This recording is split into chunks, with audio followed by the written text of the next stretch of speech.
नमस्कार, मैं रवीश कुमार। क्या मान लिया जाए कि लोकतंत्र की हत्या हो चुकी है? विपक्ष का आरोप लगाना अलग बात है कि लोकतंत्र की हत्या हो रही है, लेकिन बहुमत से लबालब और एक मजबूत सरकार भी यही आरोप लगाए कि लोकतंत्र की हत्या हो रही है, तो फिर इस हत्या का इंसाफ कौन करेगा? 11 अगस्त को राज्यसभा में क्या हुआ, इस मामले में अब सरकार भी एक पक्षकार हो गई है। उसने भी विपक्ष पर मारपीट के आरोप लगा दिए हैं, जबकि विपक्ष का आरोप है कि मार्शल बुलवाकर उनके साथ धक्का मुक्की और मारपीट की गई। किसने किया, इसका फैसला भले अभी नहीं आ सकता, लेकिन यह साफ है कि राज्यसभा में 11 अगस्त को मारपीट हुई है। संसदीय पत्रकारिता करने वाले कई पत्रकार क्यों कह रहे हैं कि 11 अगस्त को राज्यसभा में जो हुआ वैसा उन्होंने 3 दशक की संसदीय पत्रकारिता में कभी नहीं देखा। दोनों पक्षों ने इस घटना को लेकर सभापति वेंकैया नायडू से मुलाकात की है, अपना पक्ष रखा है। विपक्ष की महिला सांसदों ने आरोप लगाए हैं कि उनके साथ धक्का मुक्की हुई है, चोटें आई हैं। अगर सदन में सांसद सुरक्षित नहीं है तो फिर मान लेना चाहिए कि आम आदमी की आवाज की आखिरी चौखट टूट चुकी है। यह मामला बेहद गंभीर है। दो दोस्तों का झगड़ा नहीं कि सारी बहस इसी पर होती रहे कि पहले किसने किसको क्या बोला। जांच इसकी होनी चाहिए कि जो हुआ वो क्यों हुआ, क्या हुआ, और बात सिर्फ 11 अगस्त की घटना को लेकर होनी चाहिए, न कि आगे पीछे की 150 बातों को इससे जोड़ा जाए। इसका जवाब सिर्फ इस मामले से जुड़े तथ्यों से दिया जाना चाहिए, न कि आगे पीछे के उदाहरणों से। संसद का सत्र समाप्त हो चुका है। जाहिर है यह बहस अब मीडिया के मैदान में होगी, और गोदी मीडिया का मैदान किसका है आप जानते हैं। आज दिन में जब विपक्ष का मार्च हो रहा था तब एक घटना हुई जिसे नजरअंदाज नहीं किया जा सकता है। प्राइवेट समाचार एजेंसी का एक ऐसा वीडियो फुटेज ट्वीट करना जो राज्यसभा के भीतर का था। इस एजेंसी के पास राज्यसभा का फुटेज कैसे आया, यह सोर्स का मामला नहीं है। यह एक भौतिक संपत्ति है, फिजिकल प्रॉपर्टी है जिस पर सदन का अधिकार होता है, जिसे आप बिना किसी की इजाजत से हासिल नहीं कर सकते हैं। यह सूत्रों वाली खबर नहीं है कि किसी से सुनी गई और खबर लिख दी गई। एएनआई के पास यह वीडियो फुटेज कैसे आया? #वॉच संसद में कल विपक्षी सांसदों के मार्शलों के साथ मारपीट का सीसीटीवी फुटेज। इस लाइन के साथ एएनआई राज्यसभा का सीसीटीवी का वीडियो फुटेज ट्वीट करती है। बाकायदा यह वीडियो न्यूज चैनलों को अपलिंक करती है, जिसे कई घंटों तक अलग अलग चैनलों पर दिखाया जाता है। ट्विटर पर लाखों लोग देखते हैं, लेकिन इस वीडियो के जरिए एक तरफा पक्ष क्यों रखा गया? राज्यसभा में कई एंगल से सीसीटीवी कैमरे लगे होते हैं, एक कैमरे का ही फुटेज क्यों दिया गया? बाद में कहा गया कि नियम है कि संसद के भीतर का फुटेज नहीं दिखा सकते, लेकिन तब तक बहुतों ने दिखा लिया था। विपक्ष का आरोप है कि जब वह प्रदर्शन करता है तो संसद के टीवी पर नहीं दिखाया जाता है। फिर यह फुटेज कैसे बाहर आ गया? बाकी फुटेज क्यों नहीं बाहर आया? राज्यसभा के भीतर जो कुछ हुआ उसे लेकर सरकार के अलग आरोप हैं, विपक्ष के अलग आरोप हैं। राज्यसभा के सांसद डेरेक ओब्रायन कल शाम 6:23 पर ट्वीट करते हैं, जिससे पता चलता है कि विपक्ष इस घटना को किस तरह से पेश कर रहा है। अपने ट्वीट में डेरेक लिखते हैं कि सदन के अंदर सांसदों से ज्यादा सुरक्षा कर्मी हैं। मोदी शाह का गुजरात मॉडल दिल्ली में स्थापित हो चुका है। यह तस्वीर 11 अगस्त की 6:15 की है। ये वो तस्वीर है जो राज्यसभा टीवी आपको नहीं दिखाएगा। और आगे डेरेक लिखते हैं कि सरकार बीमा बिल को जबरदस्ती पास कराना चाहती है। एक दूसरे ट्वीट में डेरेक बताते हैं कि विपक्ष के सांसद वीडियो बना रहे हैं। अगर बना रहे हैं तो वो वीडियो कहां है? जो तस्वीर अभी आपने देखी उसमें धक्का मुक्की नहीं है, लेकिन मार्शल की मौजूदगी दिखती है। उस वक्त की घटना की झलक मीडिया रिपोर्ट में मिलती है, लेकिन हर आरोप का हवाला या प्रमाण नहीं मिलता है। हिंदू अखबार की दामिनी नाथ और शोभना के नायर की रिपोर्ट छपी है। इस रिपोर्ट को भी डेरेक ओब्रायन ने ट्वीट किया है। इसमें लिखा है कि उस वक्त जनरल इंश्योरेंस बिल में संशोधन का प्रस्ताव लाया गया था। इस बिल से सरकार को अनुमति मिलती है कि सरकारी बीमा कंपनियों में वह अपनी हिस्सेदारी कम कर सकती है और प्राइवेट सेक्टर का शेयर बढ़ा सकती है। विपक्ष मांग कर रहा था कि इस बिल को सिलेक्ट कमेटी को भेजें ताकि वहां पर विस्तार से विचार विमर्श हो। वाईएसआर कांग्रेस के सांसद विजय साई रेड्डी, टीडीपी सांसद के रविंद्र कुमार मांग कर रहे थे। आरजेडी सांसद मनोज कुमार झा ने कहा कि सारा देश लोकतंत्र की हत्या देख रहा है, यह कैसे हो सकता है। तृणमूल सांसद सुखेंदु शेखर रे ने कहा कि इस बिल का विरोध करते हैं क्योंकि इसे चंद उद्योगपतियों के लिए लाया गया है। जब सरकार बिल लाने पर आमदा हो गई तब सीपीएम सांसद बिनोय विश्व स्पीकर के आसन के नीचे रखी मेज पर चढ़ने लगे, जिसे रिपोर्टिंग टेबल कहते हैं। आसन पर मौजूद बीजेडी सांसद सस्मित पात्रा ने सदन स्थगित कर दी। चंद मिनटों में 10 महिला मार्शल और 50 पुरुष आ गए और उन्होंने मानव श्रृंखला बना ली। यह हिंदू की रिपोर्ट में है। विपक्ष के सांसदों को वेल में आने से रोका। सेलेक्ट कमेटी में बिल भेजने की मांग न तो अलोकतांत्रिक है न अमर्यादित। सरकारें हमेशा से विपक्ष की इस मांग पर बिल के मसौदे को सेलेक्ट कमेटी में भेजती रही हैं। फिर इस बिल को क्यों नहीं भेजा जा सकता था? क्यों हंगामे के बीच इतना महत्वपूर्ण बिल पास किया गया? एनसीपी नेता और वरिष्ठ सांसद शरद पवार ने इस घटना के बारे में कहा है कि 55 साल के संसदीय जीवन में महिला सांसदों के साथ धक्का मुक्की कभी नहीं देखी। 40 से अधिक महिलाओं एवं पुरुषों को बाहर से सदन में लाया गया। यह पीड़ादायक है, लोकतंत्र पर हमला है। इस सरकार के विरोधी होते हुए भी शरद पवार सरकार को लेकर अनर्गल आरोप नहीं लगाते हैं, बल्कि कभी कभी तो करीबी बता दिए जाते हैं। उनका आरोप है।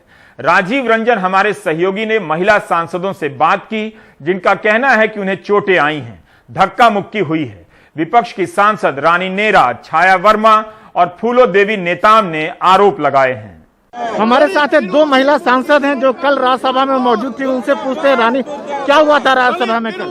कल तो हम लोग का जो लेडी मार्शल देकर के हमारा लेडी एमपीज को बहुत तानाशाही किया है और लॉ भी पास किया है। ऐसा करके जितना भी बिल है सारा पास किया है विदाउट आवर नॉलेज, तो जल्दीबाजी में कर दिया है। आज भी कर सकता था, लेकिन इसके लिए शायद इसके लिए आप लोग को जिम्मेदार ठहराया जा रहा है। विपक्ष ने हंगामा ये कुछ भी बयानबाजी करते रहते हैं। खुद सब देखिए, सरकार में जो है उनकी जिम्मेदारी होती है सदन चलाना और 5 मिनट में 3 बिल पास कराना, ये कहाँ के नियम में है? और बिना बताए बिना जानकारी के एकाएक बिल ले आना, ये भी गलत है।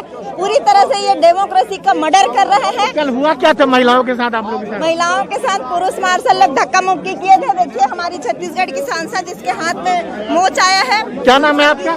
क्या नाम है? फूलो देवी नेताम। फूलो देवी नेताम। क्या हुआ था आपके साथ? दिखाइए आपको। ये मेरे साथ मार्शल धक्का धूमी करे, जिसके तहत गिरी और दोनों हाथ को पकड़े और मेरे को धक्का दिए, जिसके कारण चोट आई है जगह जगह पे। ये जिम्मेदार आप लोग को ठहरा रहे हैं कि आप लोग के पास से सब हिंसा हुई है? सब जिम्मेदार हमारे पास वो अपने गलतियों को छुपाने के लिए जिम्मेदार हमारे ऊपर ठहरा रहे हैं। मैं पूछना चाहती हूँ मोदी जी को, इतने दिन तक सांसद चल रहे हैं, क्यों सदन पे आके जवाब नहीं दे रहे हैं? हमारे मांगों को क्यों नहीं सुन रहे हैं? विपक्ष से क्यों चर्चा करने के लिए तैयार नहीं है? ये मैं पूछना चाहती हूँ। कहीं ना कहीं उनकी कमजोरी है, कहीं ना कहीं खोट है। जो जनता के हित में आवाज उठाते हैं, उस आवाज को बंद करने का कोशिश करते हैं इन लोग मार्शलों के द्वारा, जिसके साथ 3 लेयर के साथ मार्शलों को खड़े कर दिया गया। यहाँ तक कि महिला सांसद को भी नहीं बख्शा गया और पुरुष मार्शल धक्का दी गई। विपक्ष के सांसदों ने इस घटना के विरोध में मार्च निकाला। संसद के गेट से मार्च निकला और सभी विजय चौक पर जमा हुए। ये पोस्टर बैनर लिए हुए जो अपोजिशन के लीडर्स हैं। इस मार्च में राहुल गांधी, मल्लिकार्जुन खड़गे, कांग्रेस के कई सांसद, राजद नेता मनोज झा, शिवसेना के संजय राउत, आरएसपी के एनके प्रेमचंद्रन सहित महिला सांसदों ने भी हिस्सा लिया, जिनका आरोप है कि उनके साथ अभद्रता हुई, धक्का मुक्की हुई। सांसदों ने आरोप लगाया कि सदन के भीतर बाहर से लोग वर्दी में लाए गए महिला सांसदों के साथ धक्का मुक्की के लिए। यह कोई साधारण इल्जाम नहीं है। यही नहीं, विपक्ष के नेताओं ने राज्यसभा के सभापति एम वेंकैया नायडू को एक ज्ञापन भी दिया है और मामले की जानकारी दी है। इसके बाद 12:30 बजे संसदीय कार्य मंत्री प्रहलाद जोशी, राज्यसभा में सदन के नेता पीयूष गोयल और मुख्तार अब्बास नकवी राज्यसभा के सभापति वेंकैया नायडू से मिलने पहुंचे। आप सरकार के स्पोक्समैन हो क्या? आप सरकार के लिए काम करते हो क्या? मीडिया का आदमी हो? नहीं, आप मीडिया के आदमी नहीं हो, आप सरकार के आदमी हो, क्योंकि मीडिया की सच्चाई मैं बताता हूँ। अब बताने दीजिए, अब बताने दीजिए, अब बताने दीजिए। पहली बार राज्यसभा में सांसदों की पिटाई की गई है। बाहर से लोगों को बुलाकर नीली वर्दी में डालकर सांसदों को धक्का मुक्की मारपीट की गई। और आप ये सवाल पूछ रहे हो कि स्पीकर को दुख हो रहा है, वाइस चेयरमैन को दुख हो रहा है। चेयरमैन की क्या जिम्मेदारी है? चेयरमैन की जिम्मेदारी हाउस को चलाने की है। चेयरमैन ने हाउस को पिछले दिनों में क्यों नहीं चलाया? स्पीकर ने क्यों नहीं चलाया? जो विपक्ष के दिल में बात है वो हम क्यों नहीं रख सकते हैं?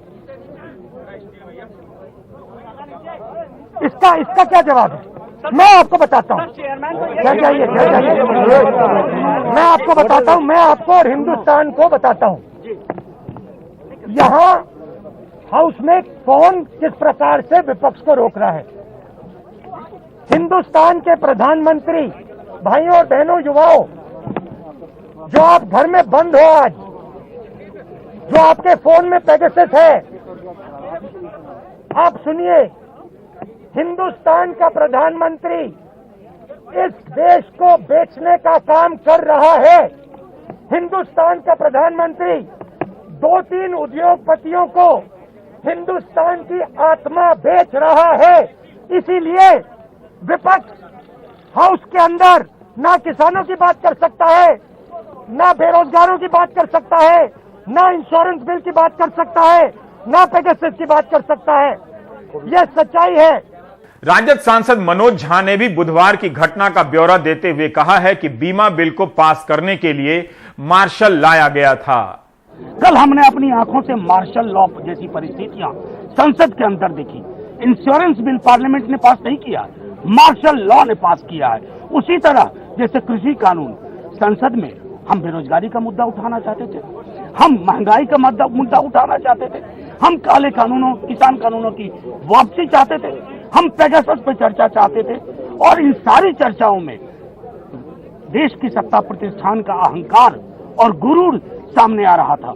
इसलिए राष्ट्रीय जनता दल की ओर से हमारा मानना है कि जब संसद को आवारा बना दिया जाए, लोहिया जी कहते थे, तो सड़कों को रोशन करना होगा। ये शुरुआत है सड़कों को रोशन करने की, और यकीन दिलाते हैं इस अहंकार का प्रतिकार जनता करेगी। यह आरोप सामान्य राजनीतिक आरोप नहीं है। सरकारी बीमा कंपनी का मामला इतना भी हल्का नहीं है कि हंगामे में पास हो और महिला सांसदों के साथ धक्का मुक्की का आरोप लगे। पूरे सत्र के दौरान क्या हुआ, उन बातों को बताते हुए इसे छोटा नहीं किया जा सकता है। इस घटना को आप बिहार विधानसभा में हुई घटना के बिना नहीं समझ सकते, जो इस साल मार्च में हुई थी। और देखिए कि लोकतंत्र की इस हत्या को लेकर तब नीतीश कुमार ने क्या कहा था, बीजेपी ने क्या कहा था, पीयूष गोयल ने क्या कहा था, प्रधानमंत्री नरेंद्र मोदी ने क्या कहा था, जब मार्च के महीने में बिहार विधानसभा में पुलिस बुलाई गई। यह सिर्फ आरोप नहीं था कि पुलिस ने विधायकों को मारा है, बल्कि महिला विधायकों से लेकर विपक्ष के दूसरे विधायक इस तरह घसीट कर बाहर लाए गए, उन्हें मारा गया, उनके वीडियो हैं। विधायकों को चोटें आईं, उन्हें स्ट्रेचर पर लादकर अस्पताल ले जाना पड़ा। बिहार का विपक्ष इस घटना को नहीं भूला। जब इस बार सत्र शुरू हुआ तो विधायक हेलमेट पहनकर आ गए, बताने लगे कि सदन में वे सुरक्षित नहीं हैं, भयभीत हैं।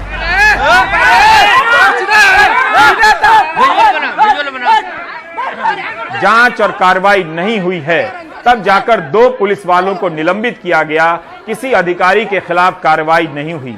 बाद में बिहार विधानसभा के स्पीकर ने माना है कि गलती हुई है और पुलिस ने विधायकों को बूट से मारा है। गलती हुई है, अपमान हुआ है, वह अपमान इस आसन का नहीं, इस सदन का हुआ, क्योंकि सभी इस आसन से जुड़े हुए उनकी आस्था का अपमान हुआ है। किसी विधायक को अगर जो बूट मारा गया तो वो एक व्यक्तिगत उस विधायक का नहीं, विधायिका का अपमान हुआ। संसदीय कार्य मंत्री प्रहलाद जोशी कहते हैं कि सीसीटीवी फुटेज से साबित हो जाएगा कि राज्यसभा में ऐसा कुछ नहीं हुआ, तो फिर प्राइवेट समाचार एजेंसी एएनआई को जांच से पहले एक कैमरे का फुटेज किसने जारी किया, उसका इरादा क्या था।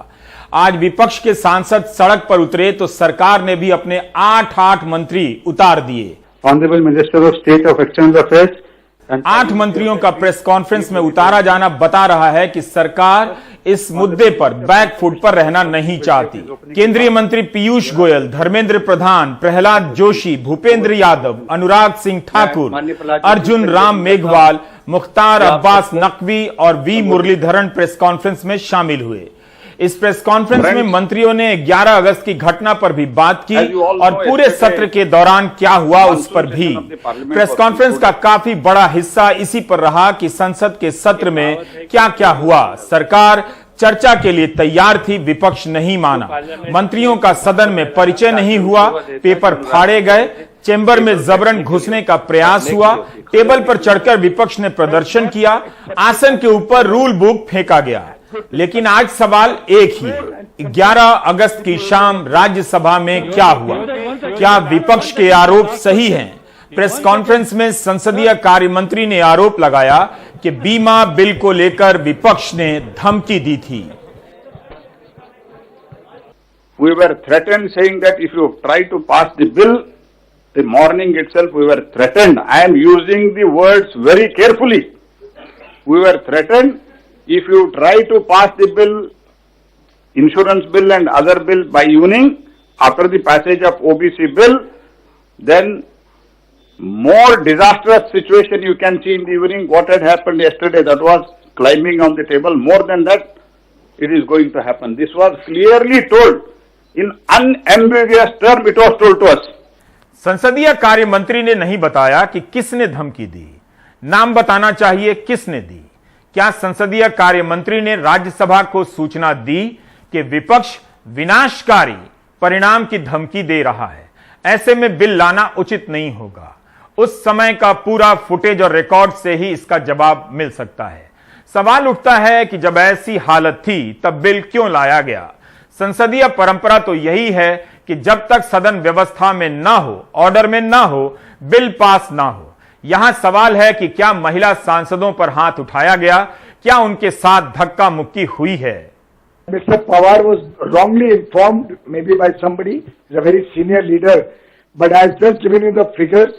All of the people were Parliamentary Security Service officials, marshals, 12 lady marshals, considering the women members, 18 male marshals, and male security personnel, my apologies, 12 and 18, 30 in total. So their figures are wrong, their allegations are wrong, that they were outsiders who came in. And last but not the least, I would like to urge Honorable Shri Sharad Pawar ji to introspect on the behavior of the opposition throughout the whole parliament session, to introspect whether the parties with which he is standing today, is that what he has seen in 40 years or 55 years of his parliamentary career? Has he ever seen this type of thing? I would like to urge Honorable Shri Sharad Pawar ji to kindly look at the video footage of what has happened over there. Marshals या security staff किसी पक्ष के नहीं होते, ना वो विपक्ष के हैं ना सत्तारूढ़ पक्ष के हैं, वो पार्लियामेंट की सिक्योरिटी का काम करते हैं। और हमने तो किसको अपॉइंट नहीं किया है। ये मेरे ख्याल से इस प्रकार के बेबुनियाद आरोप झूठे हैं और पूरे झूठ के आधार पे ये, मैंने जैसे कहा, ये डाइवर्ट करना चाह रहे हैं, इश्यू से डिविएट कर रहे हैं। पीयूष गोयल और भूपेंद्र यादव ने कहा है कि हमला करने वाले सांसदों पर कड़ी कार्रवाई होनी चाहिए। केंद्रीय मंत्री भूपेंद्र यादव ने तो यहां तक आरोप लगा दिया है कि महिला सांसद महिला मार्शल पर हाथ उठा रही थी। इसका मतलब है राज्यसभा में ऐसा कुछ हुआ जो अति गंभीर था।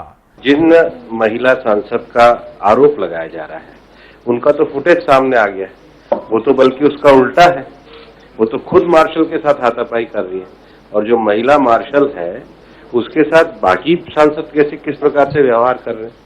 एक संसदीय आचरण और परंपरा में जो वो कह रहे हैं वो तो वही फुटेज दिख रहा है जिसको वो कह रहे हैं, और कौन सा फुटेज उनको देखना है? आप आचरण एक के बाद एक देखिए।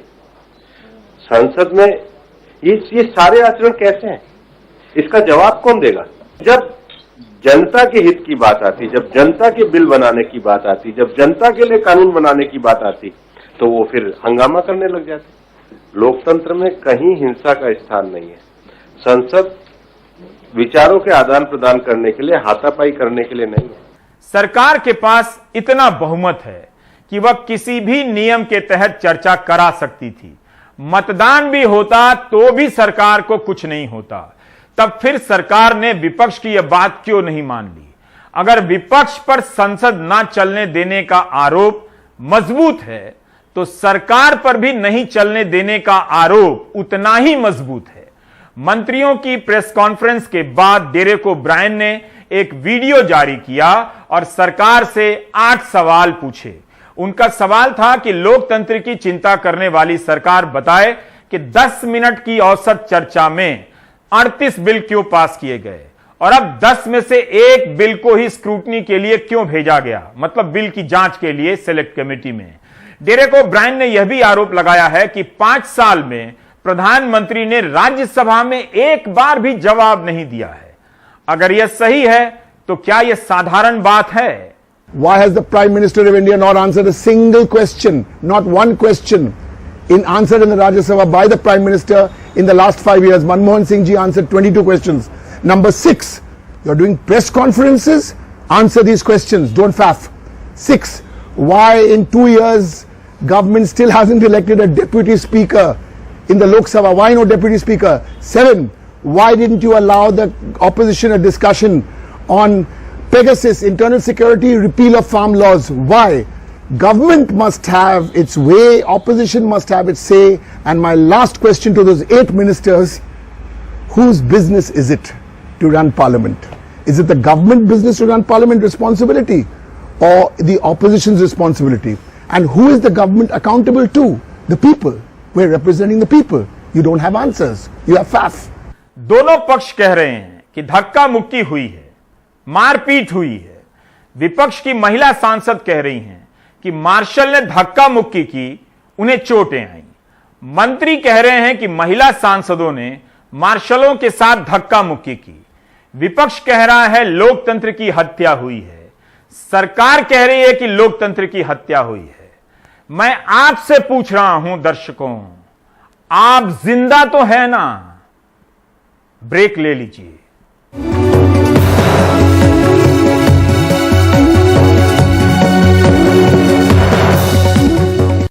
कांग्रेस का कहना है कि राहुल गांधी के ट्विटर अकाउंट के लॉक होने के 4 दिन बाद आज पार्टी का ट्विटर हैंडल भी लॉक कर दिया गया। इसके अलावा 5 कांग्रेसी नेताओं रणदीप सुरजेवाला, अजय माकन, सुष्मिता देव, जितेंद्र सिंह और मणिकम टैगोर के अकाउंट भी कुछ समय के लिए लॉक कर दिए गए। अभी तक कांग्रेस के इस दावे पर ट्विटर से कोई जवाब नहीं आया है। उमा शंकर सिंह की रिपोर्ट। कांग्रेस ने अपने इंस्टाग्राम पेज के जरिए जानकारी दी कि इंडियन नेशनल कांग्रेस के आधिकारिक ट्विटर अकाउंट INC इंडिया को लॉक कर दिया गया है। स्क्रीनशॉट के मुताबिक राहुल गांधी के समर्थन में INC इंडिया ने ट्विटर को चुनौती दी थी कि वो उसका भी हैंडल ब्लॉक कर दिखाए। अजय माकन और रणदीप सिंह सुरजेवाला समेत कांग्रेस के नेताओं और संगठनों से जुड़े करीब 30 अकाउंट को अब तक लॉक किया गया है। बिल्कुल ठीक नहीं है, क्योंकि हमारे देश में अभिव्यक्तिता की स्वतंत्रता जो है, फ्रीडम ऑफ एक्सप्रेशन, लोकतंत्रता के एक बहुत एसेंशियल एलिमेंट है। और अगर हम लोकतंत्रता को बचाना चाहते हैं, इसलिए हम आए हैं यहाँ, इसका मतलब यह है कि लोगों को अपनी राय बोलने का हक मिलना चाहिए। मेरे ख्याल में ये तो कानून के अंदर ही कर सकते हैं। ट्विटर की तरफ से जारी बयान में कहा गया है कि उसने ऐसे सैकड़ों हैंडल पर कार्रवाई की है जिन पर ट्विटर नियम का उल्लंघन कर पहचान जाहिर करने वाली तस्वीर को पोस्ट किया गया। गौरतलब है कि दिल्ली में कथित तौर पर बलात्कार और हत्या की शिकार 9 साल की बच्ची के परिजन की तस्वीर ट्वीट करने के कारण कांग्रेस नेता राहुल गांधी का अकाउंट 5 दिन पहले ही लॉक कर दिया गया था। कांग्रेस इसके खिलाफ प्रदर्शन भी कर रही है और ट्विटर से बात भी। मैं तो ट्विटर से बात करके इस विषय को आगे ले आना कोशिश कर रहा हूँ। राहुल गांधी के अकाउंट पर कार्रवाई के लिए सरकार की तरफ से ट्विटर को शिकायत दी गई थी। कांग्रेस ट्विटर पर सरकार के दबाव में काम करने का आरोप लगा रही है। खुद प्रियंका गांधी वाड्रा ने ट्वीट कर इस तरह के आरोप लगाए हैं और कहा है कि खासतौर पे कांग्रेस नेताओं को निशाना बनाया जा रहा है। कांग्रेस ट्विटर और सरकार के त्रिकोणीय मुकाबले में एक दिलचस्प मोड़ ये आ गया है कि कांग्रेस के कई सारे नेता और कार्यकर्ता अपने ट्विटर हैंडल का नाम राहुल गांधी के नाम करने लगे हैं। शुरुआत यूथ कांग्रेस के अध्यक्ष श्रीनिवास ने की। कांग्रेस और इसके कई नेताओं के ट्विटर हैंडल जब रिस्टोर होंगे तब होंगे। इस बीच एक कांग्रेसी की ही टिप्पणी दिलचस्प है कि अगर ट्विटर से कटे तो जमीन से ज्यादा जुड़ेंगे। नई दिल्ली में उमाशंकर सिंह, एनडीटीवी इंडिया। देश में पिछले साल 226 पत्रकारों को निशाना बनाया गया। इसमें उनकी हत्या, मारपीट, मुकदमे और धमकी देने के मामले हैं। इनमें 114 पत्रकार सरकार या प्रशासन का निशाना बने। 13 पत्रकारों की हत्याएं हुई हैं और 37 हिरासत में लिए गए। पत्रकारों पर आईपीसी की दफाओं के अलावा यूएपीए, महामारी अधिनियम, राष्ट्रीय आपदा प्रबंधन अधिनियम, अनुसूचित जाति जनजाति अधिनियम, IT act, official secret act और किशोर न्याय अधिनियम जैसे कानूनों के तहत मुकदमे दर्ज हुए हैं। ये आंकड़े इंडिया प्रेस फ्रीडम रिपोर्ट 2020 में सामने आए हैं। कमाल खान की ये रिपोर्ट। यूपी के सीतापुर जिले की महोली तहसील में पिछले कोरोना के दौरान अनाज बंट रहा था। स्थानीय पत्रकार रविंद्र सक्सेना के मुताबिक अनाज खराब था, उसमें कीड़े थे। उन्होंने अनाज पाने वाले बुजुर्ग से ये बातचीत दिखाई। साहब खराब है। क्या हो गया था बताइए, किसने दिया चावल आपको? ये हुआ टोनियम बंद थे, वो छोड़े गए हैं, ये दिए हैं पैकिंग। किसने आपको दिया था? ये तहसील, ये नगर पंचायत वाले ने दिया। तो ये आपके सारे सभी खराब निकल गए हैं चावल? तो एक पैकेट निकला है। रविंद्र सक्सेना पे वहां के लेखपाल की शिकायत पे 8 दफाओं में मुकदमा हो गया। अपने द्वारा खबर चलाई गई को डीएम को दिखाया भी गया था, तो डीएम ने कहा था कि आप बिल्कुल अपनी जगह पर सही हैं, मैं इसकी जांच कराता हूं और संबंधित लेखपाल से मिलकर इसको पैचअप कराता हूं। वरिष्ठ पत्रकार आकार पटेल को गुजरात में 22 सितंबर 2020 को गिरफ्तार किया गया। उनके ऊपर बीजेपी एमएलए पूर्णेश मोदी ने आरोप लगाया था कि उनके 24 और 27 जून के 3 ट्वीट्स आपत्तिजनक और घांची समाज के खिलाफ हैं।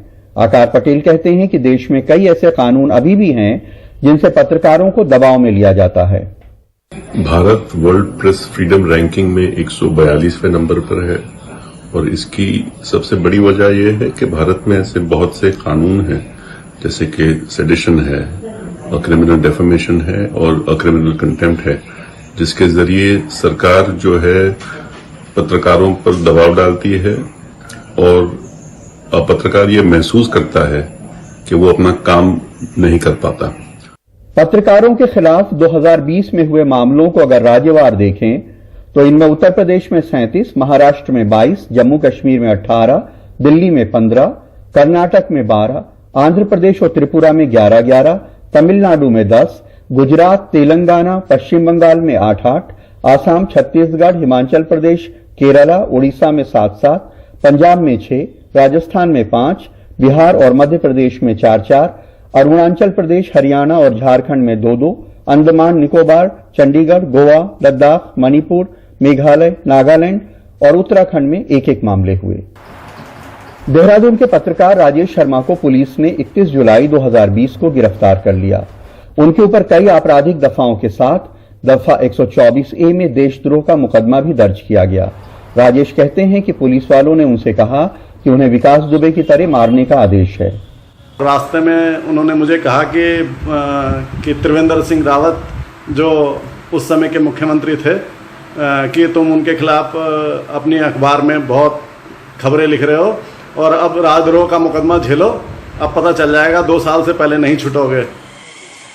यूपी के बलरामपुर में 27 नवंबर 2020 को पत्रकार राकेश सिंह निर्भीक को सैनिटाइजर छिड़क के जला के मार डाला गया, क्योंकि वो गांव के प्रधान के भ्रष्टाचार की खबरें छापते थे। प्रधान का बेटा उनके घर आया, उन्हें शराब पिलाई। जब नशे में हो गए तो उनके ऊपर सैनिटाइजर छिड़क कर उन्हें जला दिया गया। पुलिस ने बताया कि उन्हें जलाने के लिए प्रोफेशनल पायरोटेक्निक एक्सपर्ट का इस्तेमाल किया गया। इसके बाद उनके घर में आग लगा दी गई। जब पूछताछ इसमें शुरू की तब इसके अंदर रंजिशों का एंगल निकल करके आया। राकेश सिंह निर्भीक एक पत्रकार थे और काफी निर्भीक पत्रकार थे। तो उन्होंने कई बार ऐसा था कि कई लोगों के खिलाफ लिखा था और अभी हाल में ही उन्होंने अपने वीडियो में भी बताया था कि जो उनके गांव के प्रधान थे उनके खिलाफ ये लिख रहे थे। पत्रकारों को निशाना बनाने वालों में तमाम सरकारें, प्रशासन, तमाम पार्टियों के नेता, भीड़, अपराधी और बड़ी तादाद में सोशल मीडिया के ट्रॉल्स शामिल हैं। यही वजह है कि रिपोर्टर्स विदाउट बॉर्डर्स की प्रेस फ्रीडम इंडेक्स में भारत 142वें नंबर पे आता है। ब्यूरो इनपुट्स और कैमरामैन राजेश गुप्ता के साथ कमाल खान, एनडीटीवी इंडिया। आप देख रहे थे प्राइम टाइम। नमस्कार।